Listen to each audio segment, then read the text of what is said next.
마태복음 15장 12절에서 14절까지 말씀을 봉독해 드립니다. 마태복음 15장 12절에서 14절까지의 말씀입니다. 이에 제자들이 나와 가로되 바리새인들이 이 말씀을 듣고 걸림이 된 줄 아시나이까? 예수께서 대답하여 가라사대 심은 것마다 내 천부께서 심으시지 않은 것은 뽑힐 것이니 그냥 두어라. 저희는 소경이 되어 소경을 인도하는 자로다. 만일 소경이 소경을 인도하면 둘이 다 구덩이에 빠지리라 하신대.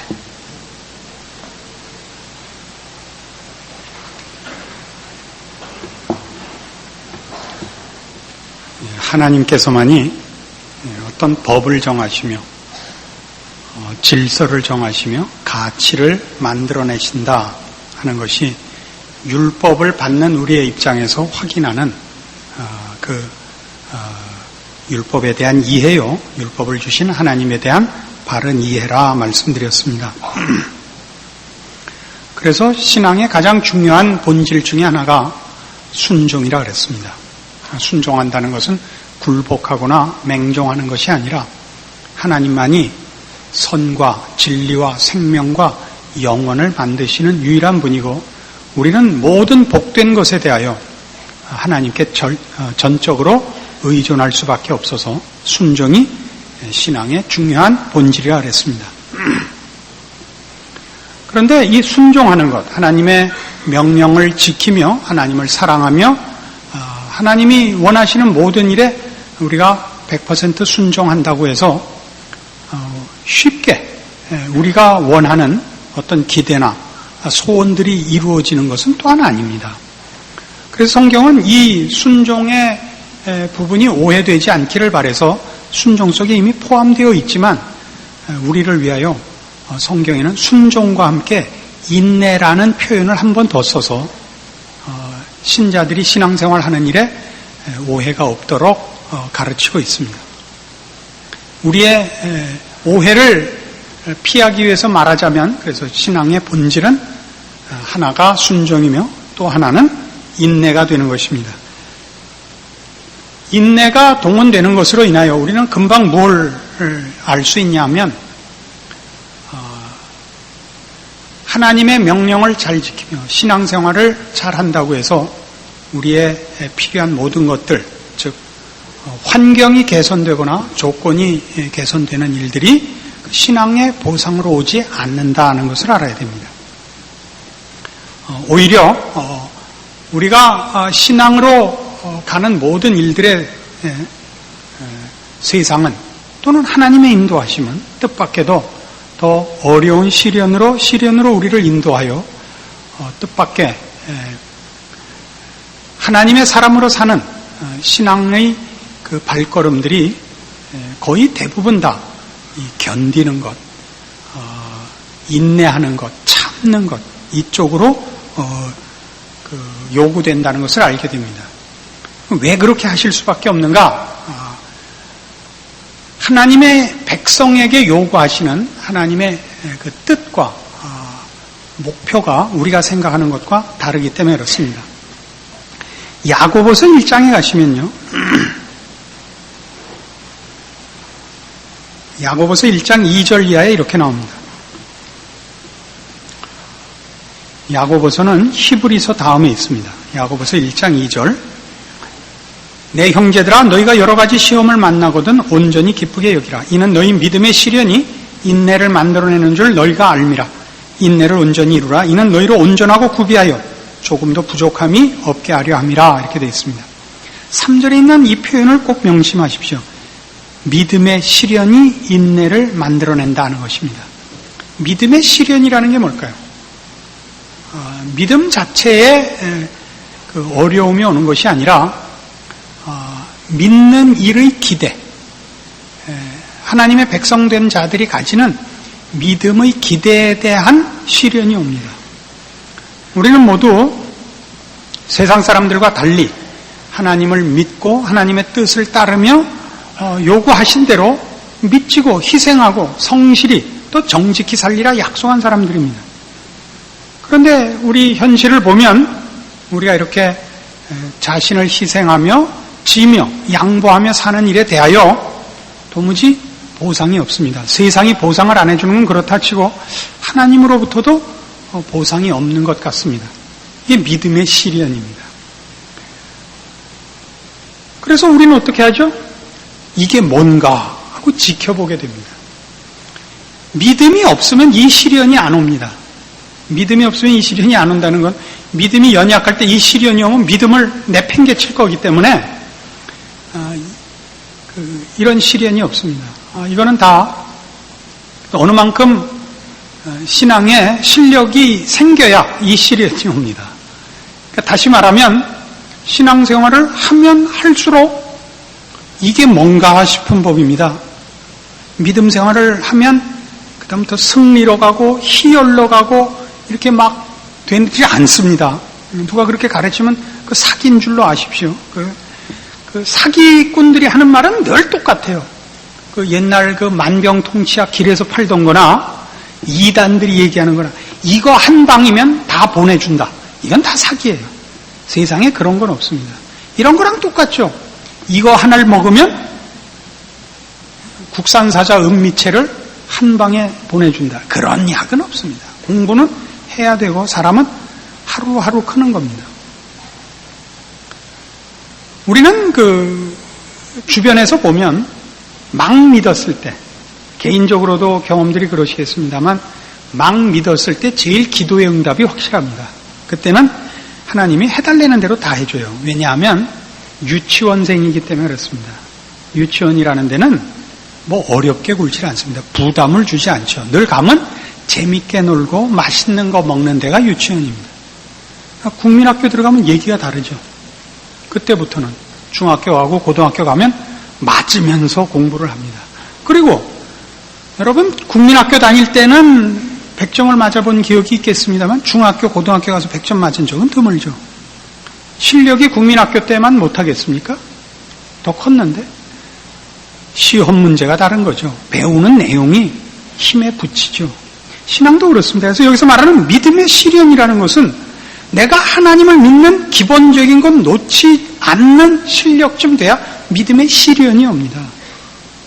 여러분이 이만하면 이제 내가 신앙인답다. 난 어떤 일이 있어도 하나님을 배반하지 않는다.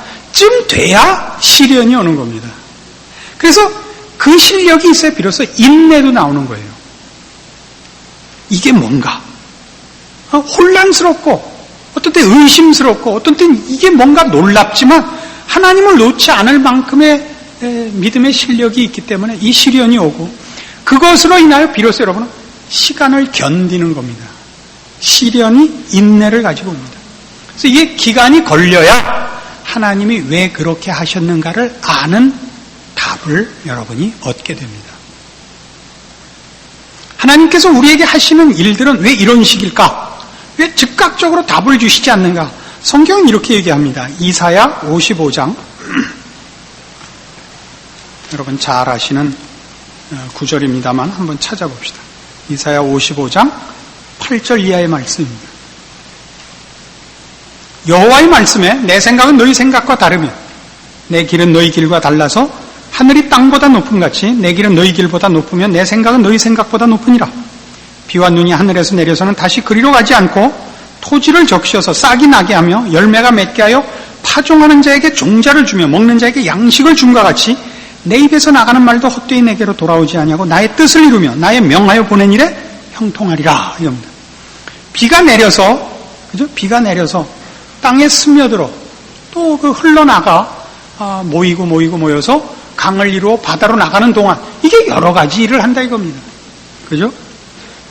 나무를 키우고 뭐 채소를 또는 벼를 그다음에 강으로 나와서는 말하자면 발전소를 돌리고 배를 띄우고 그래서야 비로소 바다로 돌아간다고. 하나님의 생각은 우리 생각과 다릅니다. 우리는 물 그러면 당장 쓸 게 먹는 물 세탁하고 밥해 먹고 그것보다 훨씬 많다 이겁니다. 우리가 볼 때 이게 뭐에 필요할까 싶은 일이 그렇게 우리가 생각하는 것 같이 간단하지 않고 더 우리 생각과는 다른 하늘이 땅보다 높음같이 높으신 하나님의 생각과 그 뜻하심으로 이루는 일이 많다 이겁니다. 여러분, 옛날 학교 다녀서 배운 과목 중에 제일 고생 많이 했고 그리고 제일 쓸모없어 보이는 게 뭡니까? 수학이죠, 수학. 그건 돈 내고 거스름돈만 틀리지 않을 만큼 알면 되니까 덧셈, 뺄셈, 곱셈, 나눗셈만 하면 되는데 왜 죽어라고 그걸 미분에, 적분에, 무슨 확률에 이렇게 했을까요? 하나도 안 써먹을 건데. 우리가 보면 수학은 전혀 쓸모없어 보이지만 수학은 모든 학문 중에 제일 필요한 겁니다. 왜 필요하냐면 수학을 해야 여러분의 뇌가 가장 깊은 자리까지 가동이 되는 겁니다. 여러분의 뇌를 정리하고 모든 것이 가동되도록 그 용량을 키우는 게 수학입니다. 수학을 하면 숫자를 배우는 것이 아니라 여러분의 뇌를 용량을 키우고 키운 용량의 구석구석까지 정리하고 기름칠을 해주는 게 수학인 겁니다. 전혀 다른 거죠. 비가 내려서 바다로 가는 동안 그 많은 일을 하는 것 같이 우리가 당하는 모든 시련 속에서 하나님은 우리 안에 이루시는 일이 있다는 겁니다. 여기 있는 대로 내 입에서 나가는 말도 헛되이 내게로 돌아오지 않는다 이거예요. 비가 내렸다 바로 하늘로 가는 것이 아니라 이렇게 산천 초목에게 할 일이 있듯이 하나님의 말씀은 우리를 향하여 간섭하시고 인도하시는 모든 일들도 우리가 보는 것, 우리가 생각하는 것과 비교할 수 없는 하나님의 크신 일들을 이루신다 이겁니다.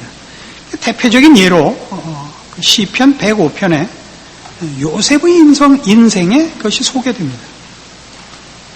하나님의 말씀이 헛되이 돌아오지 않는다. 시편 105편 16절입니다. 그가 또 기근을 불러 그 땅에 임하게 하여 그 의뢰하는 양식을 다 끊으셨도다. 한 사람을 앞서 보내셨으며 요셉이 종으로 팔렸도다.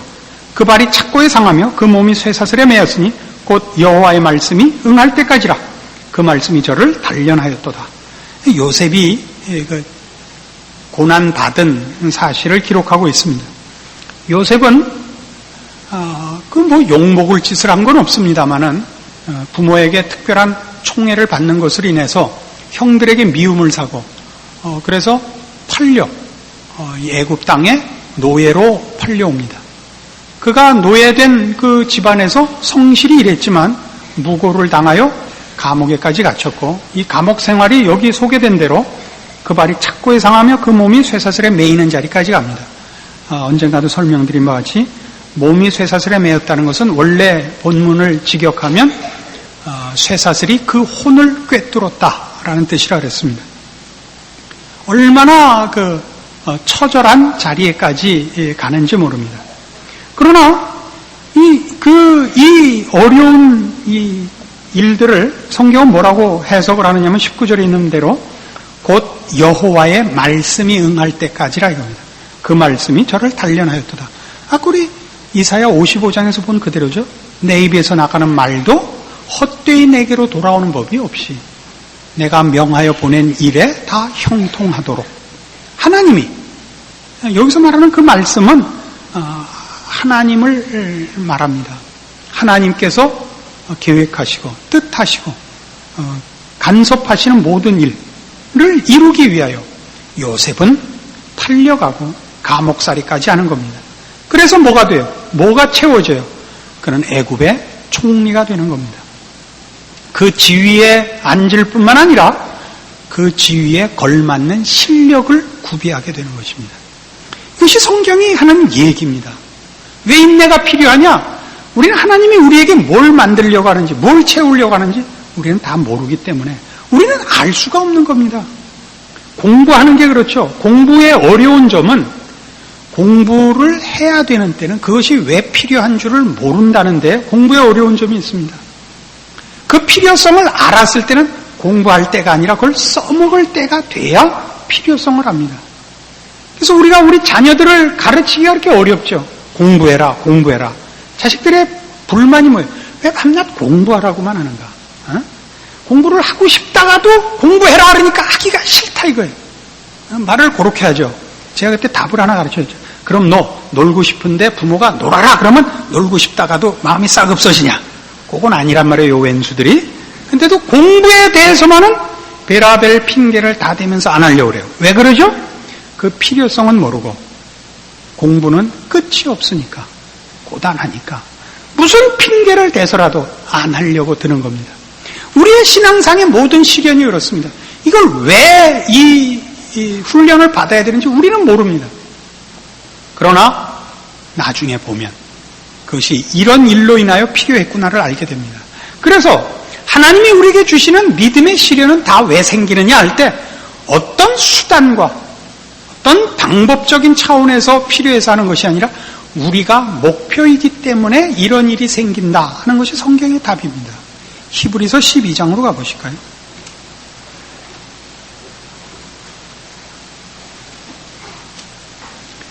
히브리서 12장 7절입니다. 히브리서 12장 7절 너희가 참으면 징계를 받기 위함이라. 하나님의 아들과 같이 너희를 대우하시나니 어찌 아비가 징계하지 않는 아들이 있으리요. 징계는 다 받는 것이거늘 너희에게 없으면 사생자요 참 아들이 아니니라. 그럽니다. 너희가 참으면 징계를 받기 위함이라. 참는다. 이게 아까 우리 살핀 인내입니다. 우리가 인내라는 과정, 시간이 필요한 것은 징계를 받기 위함입니다. 여기서 징계라고 설명된 이 단어는 자식 만들기라는 뜻이라 그랬습니다. 우리가 참으면, 우리가 인내가 필요하면 자식으로 만들어지기 위해서입니다.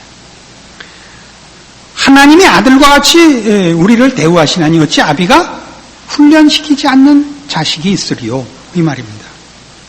이 자식으로 만들어지는 훈련은 다 받는 것이거늘 너에게 이 훈련이 없다면 그건 사생자지 참 자식이 아니니라.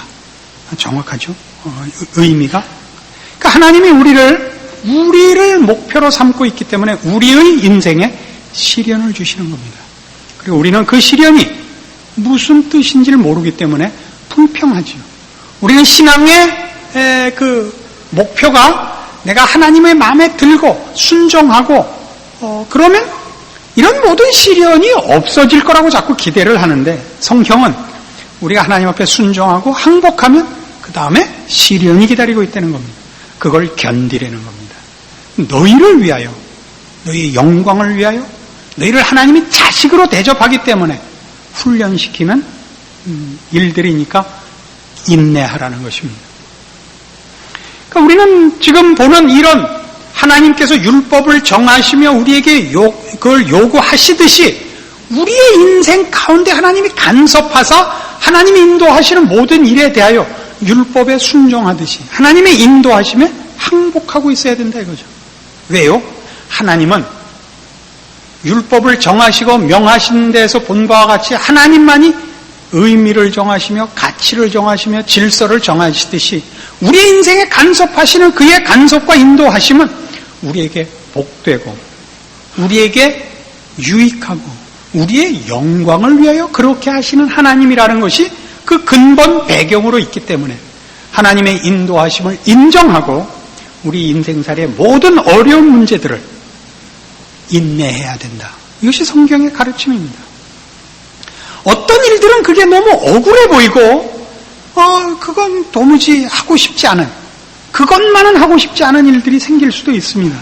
마태복음 5장에서는 이렇게 가르치죠. 이 인내하는 문제를. 마태복음 5장 43절.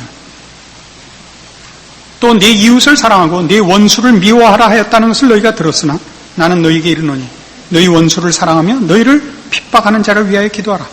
이같이 한즉 하늘에 계신 너희 아버지의 아들이 되리니 이는 하나님이 그 해를 악인과 선인에게 비추게 하시며 비를 의로운 자와 불의한 자에게 내리우심이니라. 너희가 너희를 사랑하는 자를 사랑하면 무슨 상이 있으리요? 세리도 이같이 아니하느냐. 또 너희가 너희 형제에게만 무난하면 남보다 더하는 것이 무엇이냐. 이방인들도 이같이 아니하느냐. 그러므로 하늘에 계신 너희 아버지의 온전하심과 같이 너희도 온전하라. 어떤 것들은 도무지 못할 일들이 있습니다. 도무지 이것만은 못하겠습니다가 있습니다. 그게 뭐예요? 여기 대표적으로 원수를 사랑하고 우리를 핍박하는 자를 위해 기도하는 것. 이건 할 수 없죠. 내가 욕 안 하고 복수를 안 하는 것만으로도 잘하는 겁니다. 이런 답이 나오는 게 있죠. 그러나 성경은 원수를 사랑하고 우리를 핍박하는 자를 위해 기도할 것을 요구하고 있습니다. 왜 그래요?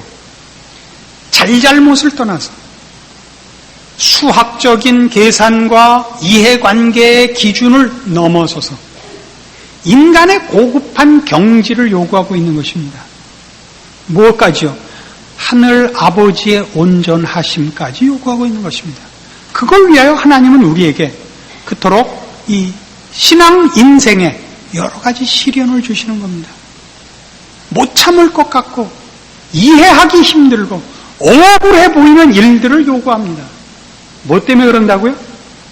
하나님의 자녀다우라고요. 하나님 같아지라고요. 그 마음 씀씀이가. 그런 일들을 인하여 신앙 인생에, 우리의 신앙 현실에 여러 어려운 일이 생깁니다. 이게 도대체 무슨 가치가 있는가? 라는 의심이 생기거든 바로 이 말씀들을 생각하십시오. 하나님은 여러분을 목표하고 있습니다. 여러분이 돈 벌어서 하나님 앞에 갖고 오는 걸 목표하고 있지 않습니다. 여러분이 유명해져서 하나님이 영광 받으시는 것을 목표하고 있지 않습니다. 여러분 자신이 목표입니다. 여러분 자신에게 뭘 요구한다고요? 맞고 틀리고의 기준이나 유능하고 무능하고의 기준을 넘어선 인간의 고급한 경지, 하나님께서 그의 형상을 따라 지은 인간의 경지, 그 아들을 아끼지 아니하시고 주셨으며 우리를 사랑하시고 우리의 사랑을 요구하시는 그 인간의 고급한 경지를 요구하고 있습니다.